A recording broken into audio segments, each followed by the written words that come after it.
মানুষে অন্যের সফলতা দেখে জ্বলে পুড়ে শেষ, নিজের বেলায় যেন তারা সাজে সঙ্গের বেশ। কাঠপুতুলের জীবন আমাদের, সুতার টানে নাচি, সমাজের কিছু স্বার্থবাদী কুলাঙ্গাররা তালে তালে বাজায় বাঁশি।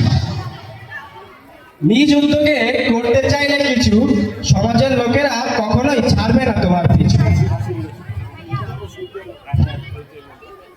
উপার্জন শেখো, টাকারই সব থেকে বেশি ক্ষমতা। বিয়ে করতে গেলেও লোকে বলে জামাই কি সরকারি কর্মকর্তা। সবার শুধু টাকা চেনে, দেখে না হালাল কে হারাম। তাদের মানসিকতা যেখানে টাকা ওইখানেই আরাম। এটি এক ভয়ঙ্কর সামাজিক ব্যবস্থা, যার টাকা আছে তার উপরই সবার আস্থা। যদি তুলে ধরতে চাই সমাজের সব অন্ধকার পর্যায়, মানুষ বলবে সমাজ সমাজের মতোই চলুক, তাতে আমাদের কি আসে যায়। যদি বোঝাতে চাই সমাজের বাস্তবতা, মানুষ বলবে আমি পাগল, এসব আমার